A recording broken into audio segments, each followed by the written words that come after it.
Hey guys, Will here, and as someone who edits a lot of video, I spend a lot of time at the computer with a mouse. So my first real mouse was not special at all, just a run-of-the-mill wide one. But my first real upgrade was to the Logitech budget wireless mouse. And now I'm using just the standard Magic Mouse from Apple. The wireless Logitech mouse was reliable, I loved mine, but after switching to the Apple mouse, I've been missing some of the design features that a mouse like the MX Master 3 series from Logitech provides.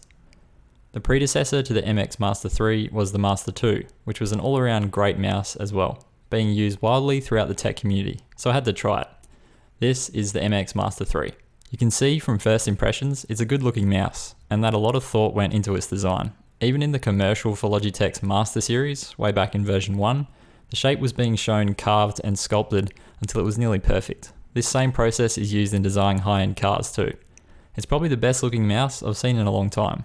It has an almost identical shape to its predecessor, the MX2, with these curves and overall flowing design that looks like the natural shape of your hand, as it should be when your hand's sitting comfortably.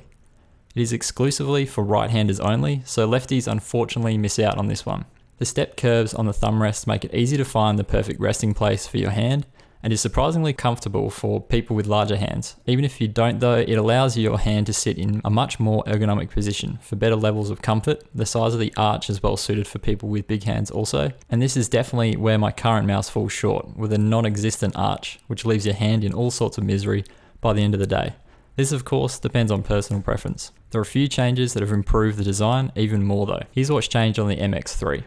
The forward and back buttons, instead of being basically on top of each other on the MX2, are now under the thumb wheel and spaced apart, which makes them a lot easier to operate without having to readjust the position of your hand, which was a downside on the MX2. You can use the thumb wheel for horizontal scrolling, which is something I found myself using all the time for web pages, spreadsheets, and web page coding that call for side scrolling to see all the content. Horizontal scrolling was most useful in Premiere Pro to move through the timeline as I was editing, which improved my workflow for editing videos. On the base of the mouse is the connectivity options. So you can use the tiny wireless Logitech receiver that comes in the box that has looked the same pretty much forever. There is also Bluetooth capability built in, and you'll notice it has 3 numbers above the smart switch button underneath.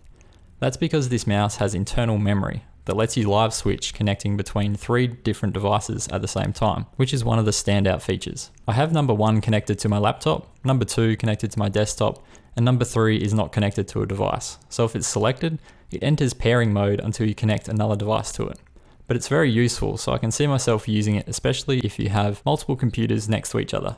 In addition to this, you can use the flow feature available in the Logitech Options software to seamlessly move the cursor and mouse between devices without having to use the button underneath, which I found very convenient. There's also the sensor that is named Dark Field and is specifically a laser sensor with 4000 dpi sensitivity, which can be customized. And this sensor in particular is impressive because it tracks on a number of surfaces such as wood, plastic, and even glass with no issue at all. Other than that, software plays a big part with its functionality and should be your main priority when you buy this mouse. The software is named Logitech Options and allows you to customize a lot of things on the mouse, from gestures holding down the thumb rest button on Mac OS, along with customized button mapping. It does come with a number of already saved button layouts for programs such as Adobe Premiere, Photoshop, and others. Once Logitech Options is installed, you can set up Logitech's cross-platform feature called Flow that allows you to move files seamlessly between computers, which is a big time saver. So you can simply copy a file from your desktop to your laptop or vice versa. It lets you turn the thumb rest button into a gesture pad. Simply hold down the button and swipe into Mac OS gestures. You can adjust the rate at which you scroll, and the scroll wheel design has incorporated electromagnets that make its operation completely silent when you make the wheel free spin, which is where you scroll at 1000 lines at a time. Logitech has termed it mag speed scrolling, so you can adjust how fast it needs to be spun in Logitech Options for it to do that or disable the feature altogether.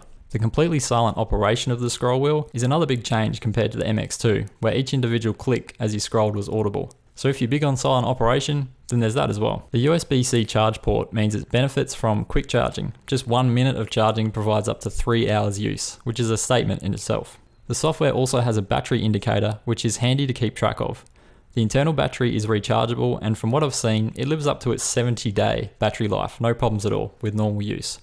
And if you plug it in, you can still use it, unlike my current Apple mouse that has its charging port under the base, making it unusable when it runs flat. There's no longer the 3 LED lights that let you know the battery charge level, like on the MX2.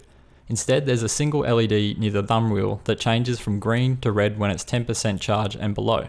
and pulses green when it's placed back on charge, which you won't have to do very often.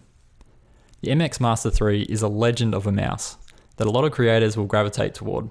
I'm already on board with just how well some of its features can improve my workflow, and how it's a big step up in comfort levels for long editing sessions. If you're looking for an ergonomic mouse that not only looks great, but feels great in the hand and has a bunch of customization for creative work or even general computer-based work, the Master Series MX3 from Logitech is a great choice for that. If you're into FPS gaming, however, there are other options out there that are more suited for that application, with more sensitivity in the sensors for optimal benefit. But for general games like MMOs and others, the MX3 will be fine for those in general. A lot of other tech YouTubers have already jumped on board picking up the MX3, and I think it's worth the high price tag, currently retailing for $149 if you're here in Australia or $99 if you're in the US.